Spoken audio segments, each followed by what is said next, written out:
kita dengan kitab sejarah ringkas Khulasah Nurul Yakin, Khulasah Nuril Yakin, yang kita sudah sampai kepada Ad-Darsul Rabi' wal 20.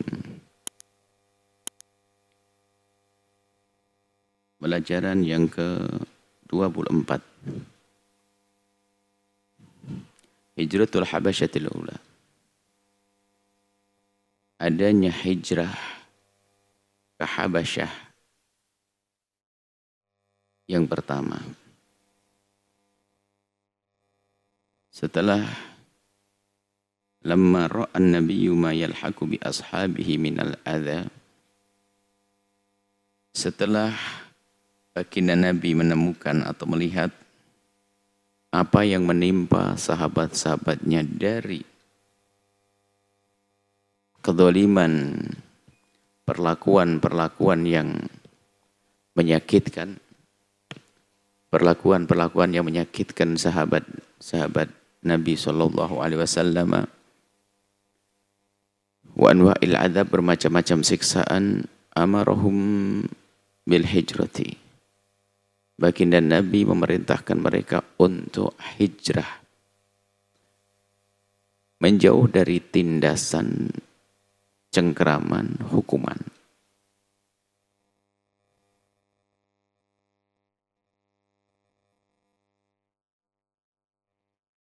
Ila al-Habasyah, ke Habasyah. Fahajara 'ashratun. Hijrahlah 10 orang min ashabihi, dari sahabat baginda Nabi sallallahu alaihi wasallam, wa khamsu niswatin, dan 5 perempuan, para sahabat-sahabat perempuan. Minhum, di antara mereka ada Sayyidina Uthman bin Affan wa zawjatuhu, dan istri beliau yaitu Sayyidah Ruqayyah, putri Rasulullah sallallahu alaihi wasallam. Waqad raja'u ba'da 3 asyhurin, kemudian kembali lagi memang setelah 3 bulan, bisababi alamil ghurbati wa qillati adadihim, karena keterasingan di sana sehingga belum nyaman, belum kerasan, dan karena memang sangat sedikit jumlah mereka, minoritas. Maka dzalika fi sanatil khamisati minal hijrati, itu tahun ke-5 Hijriah. Wa ya awwalu, itu adalah awal hijratin, hijrah fil Islam, di dalam Islam. Ringkasannya adalah masyaddal adza bil muslimin, tatkala siksaan semakin kuat kepada kaum muslimin, amarahumun nabiyyu, Nabi memerintahkan kepada mereka bil hijrati, untuk hijrah ke Habasyah. Fahajara 'ashratu rijalin, berhijrah 10 laki-laki dari para sahabat, dan khamsu nisa'in, 5 perempuan dari para sahabat. Waraja'u ba'da 3 asyhurin, kemudian kembali 3 bulan kemudian. Ini kisah hijrah, tapi kisah di Mekah ada sendiri, yaitu kisah upaya-upaya menyiksa baginda Nabi, sehingga ternyata penindasan kezaliman tidak kepada baginda Nabi saja, akan tapi kepada para sahabat-sahabatnya, yang akhirnya pun juga bukan kepada para sahabat, kepada Bani Hashim dan Bani Muttalib semuanya. Bani Hashim dan Bani Muttalib. Jadi dari Bani Hashim dan Bani Muttalib itu tidak saja yang kaum muslimin bersama Nabi, tapi ada kaum musyrikin dari Bani Hashim, Bani Muttalib yang bersama Nabi. Cuman motivasinya berbeda. Kaum muslimin yang membela Nabi karena Allah, kalau yang lainnya yang masih musyrik adalah membela kesukuannya. Tapi yang jelas Bani Hashim dan Bani Muttalib menjadi satu kelompok, satu suku, 2 suku yang saat itu betul-betul dimusuhi, sehingga di situ akhirnya terjadi sebuah pemboikotan besar-besaran. Jadi tidak boleh saling menikahkan dengan Bani Hashim, Bani Muttalib ini, dan juga tidak boleh berjual beli, tidak boleh, pokoknya larangan berurusan dengan mereka.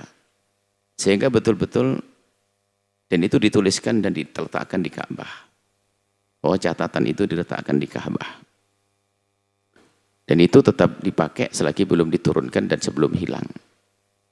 Jadi betul sampai para sahabat-sahabat Nabi itu makan daun, makan kayu kering, dan pokoknya betul-betul tersiksa dengan keadaan itu. Dan di sela-sela itulah Nabi mengirim sebagian mencoba untuk hijrah ke Habasyah yang akhirnya 3 bulan kemudian akhirnya kembali. Kemudian kalau kita di dalam perjanjian itu kurang lebihnya hampir 3 tahun, setelah 3 tahun keadaan seperti itu, keadaan para sahabat Nabi SAW yang tersiksa, tertindas, dan mereka betul-betul tidak bisa berdagang kemanapun. Setelah menjelang akhir tahun ketiga, di situ ada baginda Nabi SAW dengan wahyunya mendapatkan wahyu bahwasanya tulisan perjanjian atau perintah kepada orang-orang agar memusuhi, memutus baginda Nabi SAW dan sahabatnya itu sudah hilang, hancur. Jadi ceritanya Allah mengirim rayap-rayap yang memakan surat perjanjian itu dan semuanya hancur tulisannya, tinggal nama-nama Allah yang tersisa di situ. Dan itu letaknya kan di dalam, nggak ada yang tahu. Lalu baginda Nabi berbicara kepada pamannya, wahai paman, tulisan yang ada di dalam itu sudah tidak ada. Kemudian Sayyidina Nabi di saat berbicara seperti itu pada paman beliau, Pak Abu Thalib bertanya, apakah Tuhanmu yang memberitahu seperti itu? Nabi menjawab, iya, Allah beritahu kepadaku bahwa tulisan itu sudah tidak ada. Dan Abu Thalib tidak mau melihat. Hanya berkata kepada kaum, karena Abu Thalib itu, nah inilah tanda betul kalau Abu Thalib itu adalah percaya Nabi Muhammad adalah Nabi.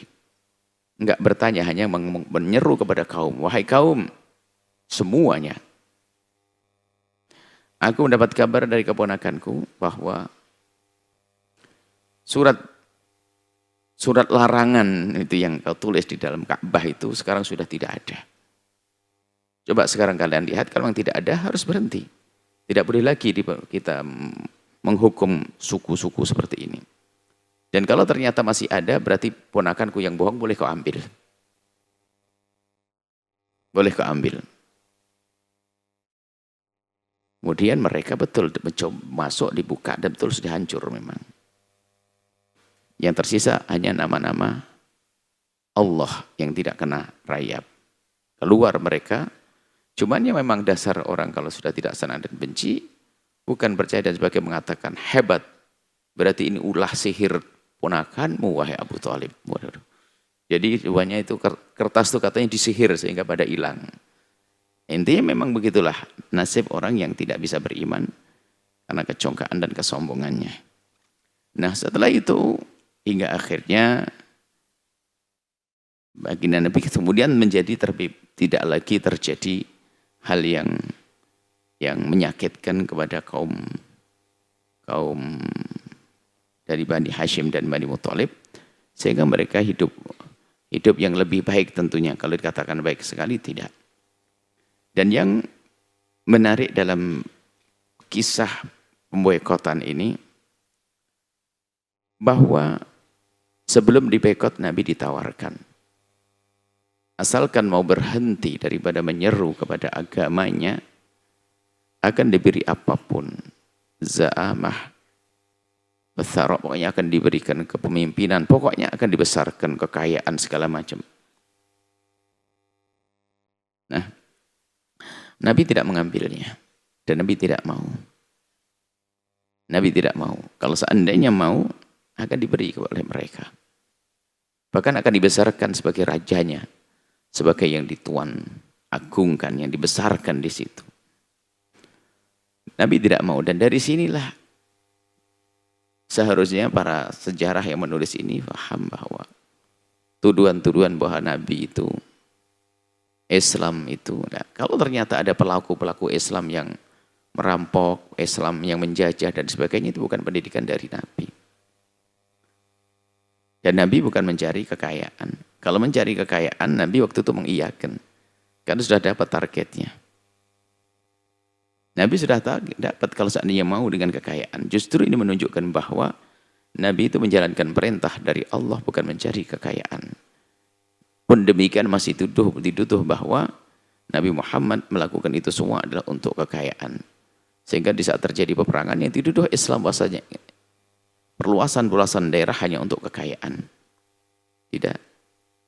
Bahkan Nabi mengajari khalifah-khalifahnya termasuk Sayyidina Umar bin Khattab waktu masalah kisah Qadisiyah dan yang lainnya peperangan selalu berkata begini, jika kau masuk Islam akan aku biarkan apa yang kau miliki untukmu.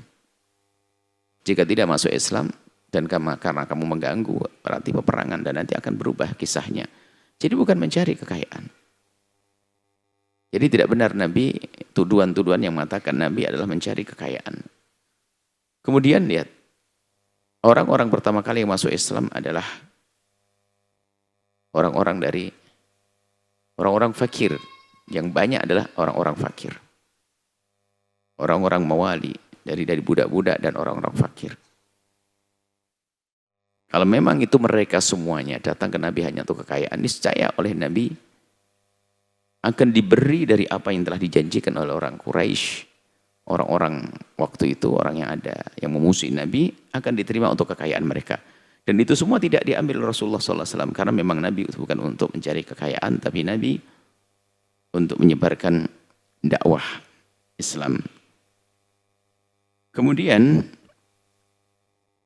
cerita hijrah ke Habasyah ini ada sedikit kita nukil sebuah cerita yang indah sekali tentang bagaimana hijrahnya Rasulullah Sallallahu Alaihi Wasallam waktu datang ke Habasyah. Jadi sebelum datang ke Habasyah itu, orang-orang Quraisy itu sudah ngutus 2 orang. Jadi ngutus 2 orang yang bernama Abdullah bin Abi Rabi'ah dan Amr ibn al-As sebelum masuk Islam, agar membawa hadiah kepada Raja Najasyi di Habasyah. Memberi hadiah itu kemudian beritahu agar jangan menerima orang-orang yang hijrah, imigran-imigran dari Mekah. Karena mereka adalah orang yang ditolak di kampungnya karena ketidakbaikannya, jangan sampai diterima di sini. Kemudian Najasyi ini orang cerdas. Tidak langsung menerima selagi bisa mengetes, mengujinya. Kemudian Najasyi berkata, aku akan bicara dulu kepada mereka. Aku akan bicara kepada mereka. Aku akan tanya, apa? Suruh ceritakan bagaimana keadaan. Bagaimana keadaan orang yang selama ini kau sanjung, keadaan Muhammad, keadaan Muhammad, dan juga apa sih yang dibawa oleh Muhammad. Kemudian yang mewakili, yang berbicara waktu itu adalah Sayyidina Ja'far bin Abi Thalib, Ja'far at-Tayyar. Beliau mewakili, faqala ayyuhal malik, wahai raja, kunna qauman ahla jahiliyatin. Kita tuh kaum tertinggal, orang jahiliyah. Yang hidup kita tuh nggak beraturan, nggak bener. Na'budul asnam, nyembah berhala, na'kulul maitah, makan bangkai, na'til fawahish. Kebaikan di kaum kami, Anda melakukan kekejian karena memang tidak ada rambu-rambu hidup yang baik. Naqta'il arham, berantem terus, saling mutus silaturahmi. Nusi'ul jiwar, dengan tetangga nggak baik. Ya'kulul qawiyu minnad dhaif, yang kaya, yang kuat memangsa, menindas yang lemah. Nah, fakunna ala dzalik, begitulah keadaan kami hatta ba'athallahu ilaina rasulan, sampai diutus kepada kami seorang utusan. Minna, dari kami, na'rifu nasabahu, yang kami sudah tahu nasabnya dia itu siapa. Wasidqahu, kejujurannya di kota kami. Amanatahu, amanatnya. Afafahu, menjaganya dari segala hal yang tidak baik, kemaksiatan. Wada'ana ilallahi wahidahu, wada'ana ilallahi wahidahu. Kemudian menyeru kepada kami untuk mengesahkan Allah, meyakini bahwasanya Allah Maha Tunggal, wa na'budu, dan menyembah Allah. Nakhlaq ma kunna na'budu nahnu wa aba'una, menyuruh kami agar meninggalkan yang pernah disembah oleh kami dan orang tua kami, min dunihi, yang selain Allah, minal hijarati, dari batu-batu yang dipahat, ausan dan berhala-berhala. Umir Nabi Sidqil Hadithi, kita diperintahkan untuk jujur. Nah, ini menarik nih. Wada ila amanati, menjalankan amanah, silaturahmi, nyambung silaturahmi. Nahana anil fawahish, kami dilarang untuk melakukan kekejian. Kemudian karena ini seruan baik bagi kami, enak itu, fasaddaqna, dan kami mempercayai, wa amanna bihi, dan kami beriman. Wattaba'nahu ala ma ja'a bihi minallah, dan kami mengikuti dari apa yang telah dibawanya dari Allah. Nah,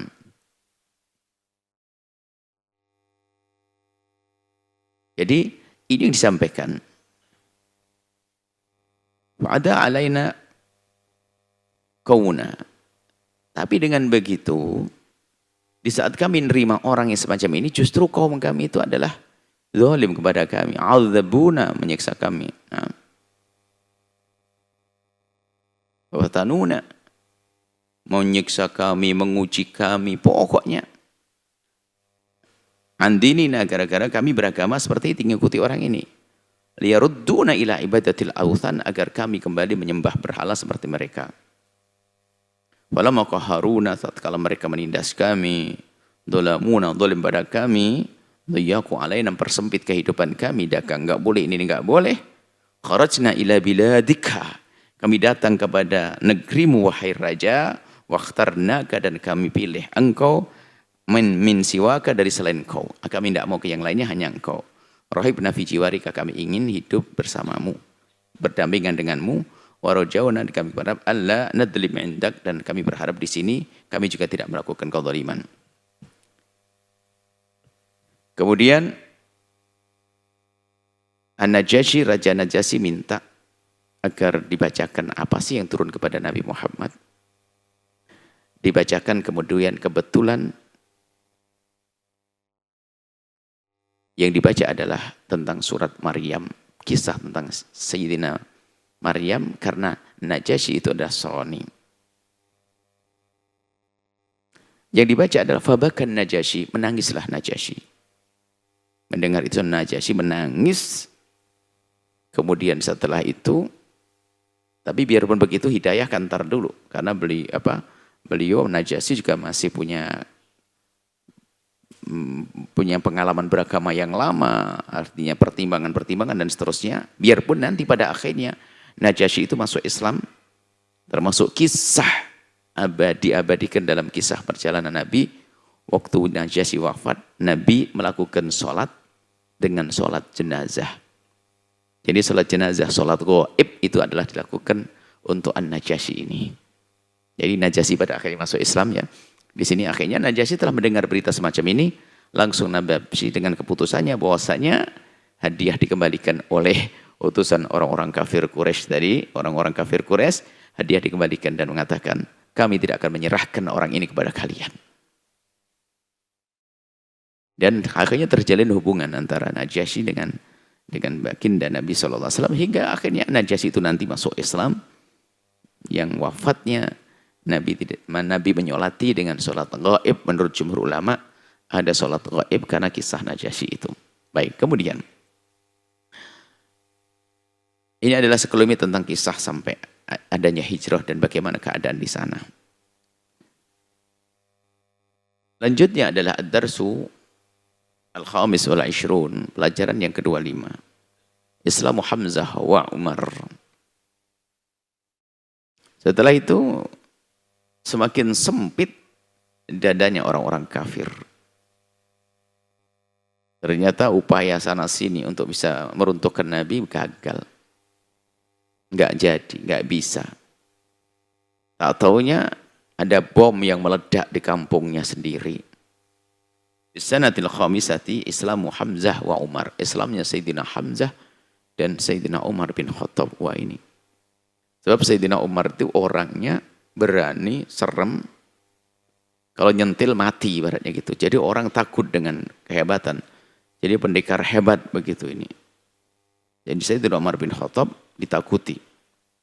Dan juga Sayyidina Hamzah. Sayyidina Hamzah ini dua orang yang hebat sekali.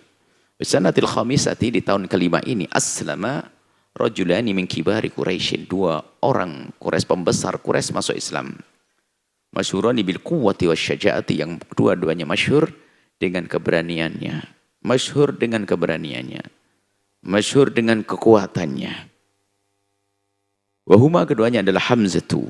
Sayyidina Hamzah ammun Nabi, pamanda Nabi sallallahu alaihi wasallam, yang ini punya kisah indah nanti pada peperangan antara kaum muslimin dengan orang kafir, yaitu di Uhud. Jadi Sayyidina Hamzah nanti menjadi orang yang mati syahid, menjadi sayyidus syuhada, mati di Uhud, wafat di Uhud nanti waktu perang Uhud. Lawannya adalah siapa? Lawannya adalah calon pendekar dalam Islam juga. Jadi baginda Nabi waktu itu di Uhud, nanti kita sebutkan. Jadi yang menjadikan kaum muslimin porak-poranda itu adalah strateginya seorang yang akhirnya masuk Islam juga, yaitu seorang ahli strategi dalam peperangan sekaligus panglima hebat, namanya Khalid bin Walid nanti. Jadi Khalid bin Walid itu yang di dalam peperangan itulah Sayyidina Hamzah wafat. Bukan Sayyidina Khalid yang membunuh, tidak. Tetapi kejadian itulah yang terjadi di situ Sayyidina Hamzah wafat. Sayyidina Hamzah amun Nabi masuk Islam. Wa Umar bin Al-Khattab. Tsanil Khulafaur Rasyidin. Salah satu atau yang kedua daripada Khulafaur Rasyidin. Wa kana Umar qabla islamihi. Umar itu sebelum Islam masuk Islam min a'dhamil mu'aridina bi Islam. Lil Islami. Paling menghalangi Islam, paling menentang Islam. Waduh, paling suka menghalangi Islam. Wal muntakimina mimman aslam, selalu mendendak, membalas, menghukum paling kejam kepada orang-orang yang masuk Islam. Jadi itu Sayyidina Umar itu. Fa'azzallahu al-Islam bi islamihima, dan Allah mengangkat Islam dengan Islamnya dua orang tersebut. Masuk perlahan-perlahan. Sayyidina Hamzah pamandan Nabi. Jadi semua keluarga Nabi tidak ada yang musuhi Nabi kecuali Abu Lahab. Karena biarpun belum masuk Islam, ada kesukuan yang mereka bertanah himyah. Jadi mereka menjaga kesukuan itu masih ada. Dan akhirnya Sayyidina Hamzah, pamandan Nabi, wafat yang sangat Nabi cintai. Nah, masuk Islam yang nanti kita sebutkan wafatnya adalah termasuk membawa duka yang panjang kepada baginda Nabi SAW. Kemudian wa kana al-muslimuna fi dzalikal waqt 40 rajulan. Kaum muslimin pada zaman itu kurang lebihnya 40 orang. Wa idza asyrata imra'atan 11. Jadi masih sedikit, 40 hanya belasan berkumpul.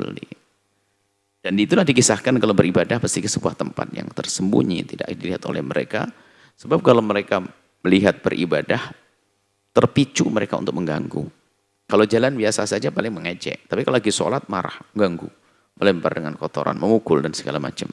Sehingga betul-betul ya, hidup di dalam ketegangan, hidup dalam penindasan, hidup dalam kekejaman yang ada pada waktu itu.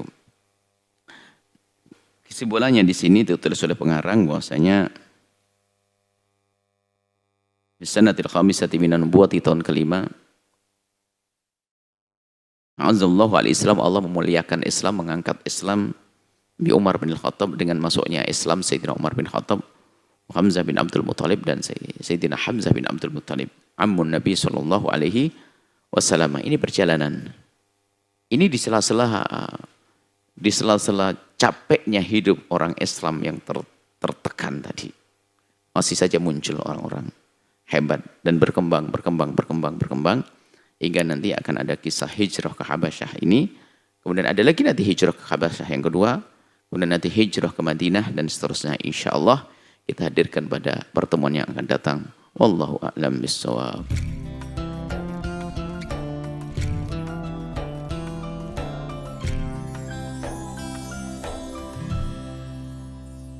Sahabat Al-Bahjah TV, setelah menyaksikan video ini, jangan lupa bersolawat kepada baginda Nabi Muhammad.